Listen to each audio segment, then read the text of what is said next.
L'interface est composée de plusieurs éléments ayant tous leur rôle.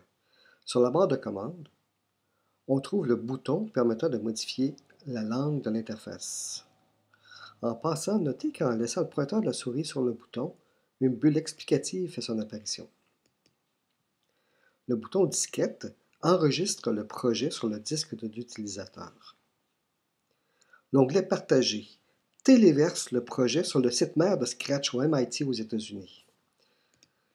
Il faut y posséder un identifiant et un mot de passe. N'oubliez pas d'insérer les notes permettant aux internautes d'utiliser votre projet. Les étiquettes servent à classer les projets adéquatement. Viennent ensuite sur cette barre 4 éléments d'un menu. On les verra en détail dans un prochain tutoriel. À l'extrême droite de la barre de commande, on trouve 3 boutons. Le premier passe en mode petite scène, le second en mode grande scène et le troisième en mode présentation. Pour quitter le mode présentation, il suffit de cliquer cette flèche ou de presser la touche Échappe de son clavier. Les 4 boutons situés au centre droit de la barre de commande influencent les lutins de la scène. Ce bouton permet de réduire le lutin. Celui-ci de l'agrandir. Les ciseaux suppriment le lutin et tous ses scripts. Pour le récupérer, vous pouvez utiliser l'élément de menu Éditer, ne pas effacer. Attention cependant, car seul le dernier objet supprimé peut être récupéré. Finalement, le duplicateur copie un lutin avec, le cas échéant, tous ses scripts.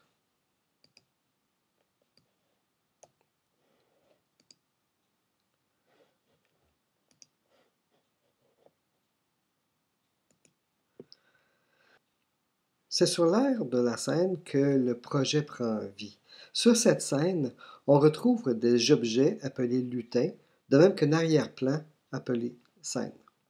Tous ces objets ont une vignette qui leur sont associés. On peut d'ailleurs supprimer un lutin en supprimant sa vignette.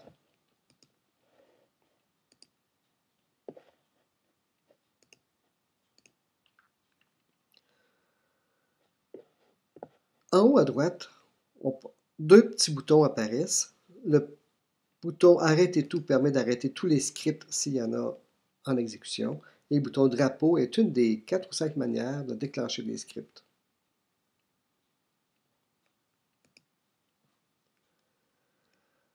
Trois boutons situés juste en dessous de la scène activent des outils pour ajouter à la scène de nouveaux lutins. Ce bouton ajoute sur scène un lutin choisi aléatoirement dans la banque de lutins fournie par Scratch.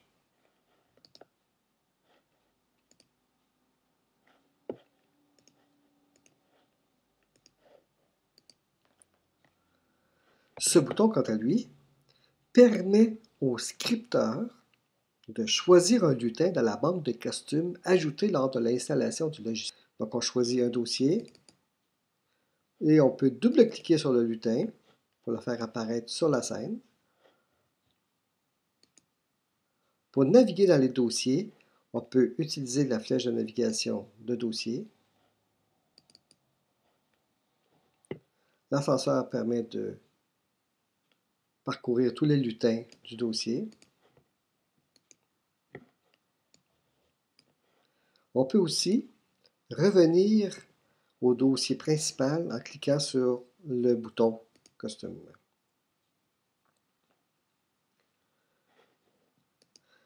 Le bouton Crayon lance un éditeur graphique assez simple qui permet soit de créer un lutin à partir de rien,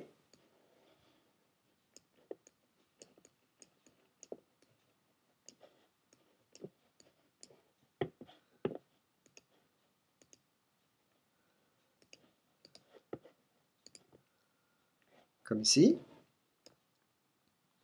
soit de modifier un lutin de la scène. On verra plus tard comment. D'ailleurs, l'éditeur graphique fera l'objet d'un tutoriel à part.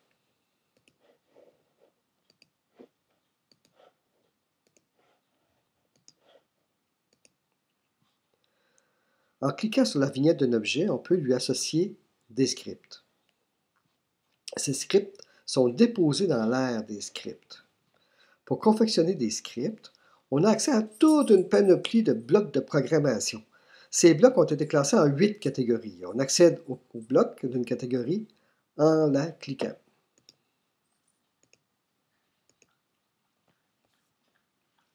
Attention cependant, la scène n'a pas accès à tous les blocs. Par exemple, si on choisit l'objet scène, on voit que sa catégorie mouvement ne contient aucun bloc. Pour terminer ce parcours de l'interface, voyons un peu la section consacrée à certaines informations sur les lutins. Quand un lutin est sélectionné, dans l'aire des vignettes, on peut modifier son nom, ce qui est une pratique encouragée.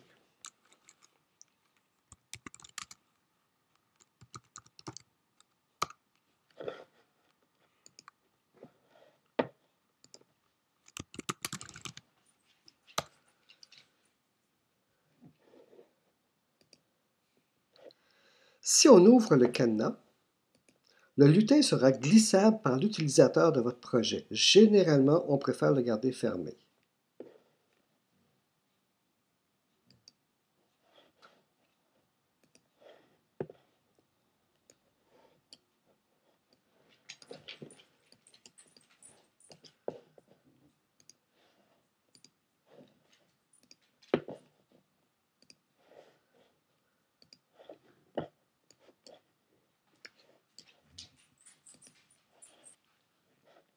La ligne bleue indique la direction du lutin lorsque la brique avancée est utilisée.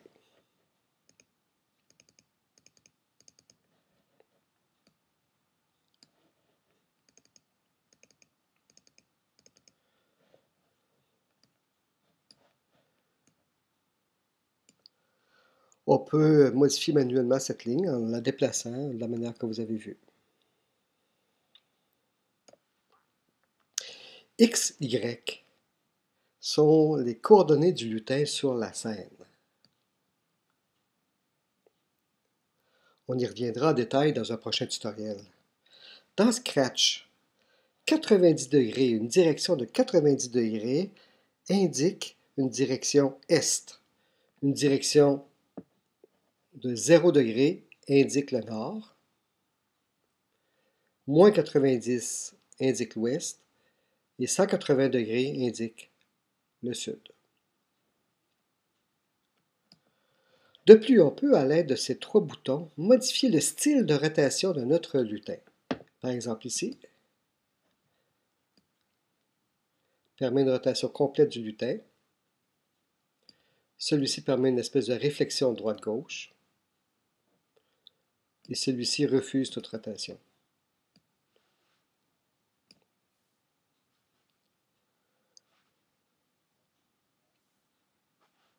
On verra plus tard que toutes ces propriétés X, Y, direction sont modifiables à l'aide de briques de programmation. Finalement, 3 onglets, dont le premier ramène l'aire des scripts, le second nous amène dans le contexte costume du lutin, et le troisième permet d'associer des sons créés ou provenant de votre ordinateur au lutin. Ces 3 onglets seront étudiés ultérieurement.